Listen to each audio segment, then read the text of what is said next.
संख्या 10 में कहा जा रहा है एक हवाई जहाज एक हवाई अड्डे से उत्तर की ओर 1000 किलोमीटर चल रही है की चाल से उड़ता है 1000 किलोमीटर प्रति घंटा की चाल से। उसी समय एक अन्य हवाई जहाज उसी हवाई अड्डे से पश्चिम की ओर 1200 किलोमीटर की चाल से उड़ता है। 1.5 घंटे के बाद दोनों जहाज़ों के बीच की दूरी कितनी होगी? जब किसी भी प्रश्न में 11 हम बोल दिए तो चलो 11 ही अब पढ़ लेते हैं, जवाब हल कर लेते हैं। प्रश्न संख्या 11 ही है। जिस प्रश्न में दिशा दर्शाया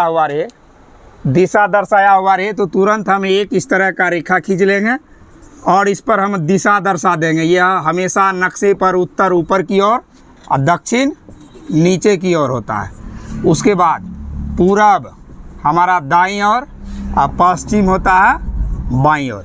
जब भी किसी भी सवाल में दिशा का मतलब वर्णन हो तो हम एक डायग्राम बना लेंगे और अब जो भी मूल बिंदु O है इसी पर हमारा कोई एकदम स्थिति होगी, इसी से आरंभ होगा। यहाँ ही अब मान लेते हैं हवाई अड्डा है, यहाँ से जिधर मर्जी हो ये हवाई अड्डा है, ये हवाई अड्डे की स्थिति हो गई। वो बिंदु हो गया हवाई अड्डे। तो यहाँ से खुलेगा तो प्रश्न कह रहा है कि हवाई अड्डा एक खुलकर 1000 किलोमीटर की दिशा ये प्रति घंटा की दर से उत्तर की ओर चल दिया और 1.5 घंटे चला। अगर यहाँ से चला उत्तर की ओर तो इसका मतलब इसी पंक्ति पर चलेगा। इस पंक्ति पर हम मान लेते हैं कि ए बिंदु पर आ गया 1.5 घंटा में। 1.5 घंटा समय लिया, 1.1/2 घंटे और किस रेट से चला? 1000 किलोमीटर प्रति घंटा की चाल से। इस पंक्ति पर चलकर ए बिंदु पर पहुँच गया। इसका मतलब है कि अब हम सीधा समझ ले कि 1000 किलोमीटर घंटा चलता है, 1.5 घंटा चला तो जहाज़ कितनी दूरी तय किया? 1500 किलोमीटर। ये सब मौखिक है। 1.5 घंटा, 1 घंटा में 1000 किलोमीटर तो 1.5 घंटा में 1500 किलोमीटर।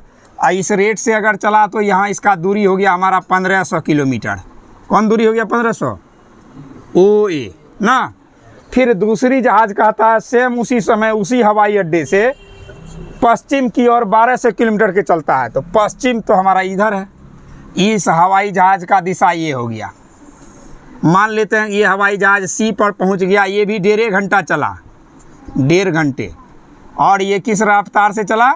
1200 किलोमीटर प्रति घंटा की चाल से। इसका मतलब है घंटा में ना 1200 चला, 1.5 घंटा में कितना चल गया? 1800 किलोमीटर। तो ये OC दूरी जो हमारा हो गया 1800 किलोमीटर।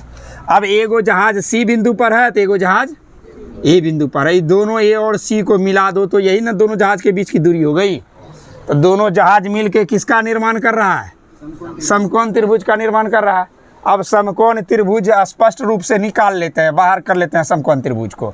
ये जहाज़ है, ये मूल बिंदु है, हवाई अड्डा है और ये हो गया हमारा दूसरा जहाज़। ये पहला जहाज़ अपने हवाई अड्डा से कितना दूर चला गया? 1500 किलोमीटर। दूसरा हवाई जहाज़ 1800 किलोमीटर। 1200 चाल है, चाल दर्शाया। और अब ये दूरी निकालना है। ये दूरी हमारा किसको दर्शाता है?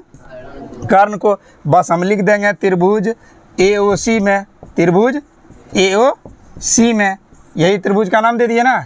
AOC में OA बराबर कितना? 1500 किलोमीटर। उसके बाद OC बराबर 1800 किलोमीटर। कभी भूल से भी 1200 मत बोलना, वो चाल है, वो दूरी नहीं है। इसीलिए AC बराबर, AC हमारा कौन सा माप पे निकलेगा? फॉर्मूले पर कर्ण है।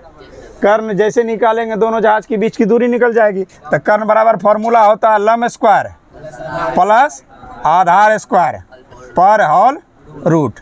अब 15 का स्क्वायर हम लोग पढ़े हैं 225 और 00 का होल स्क्वायर करोगे तो उसमें 4 जीरो हो जाएगा ऐड। कितना हो जाएगा? 4 जीरो। फिर उसी प्रकार 18 का स्क्वायर होता है 18 324। इस पर भी 4 जीरो। इसको जोड़ दो।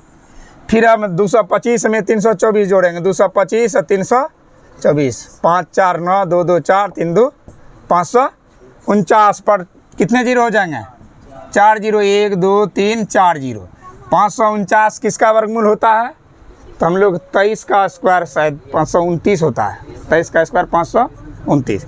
तो ये रूट में आ जाएगा। इसको चेक कर लेना है, देख लेना है। किलोमीटर में यही आ जाएगा आंसर। रूट में होगा या दशमलव में होगा।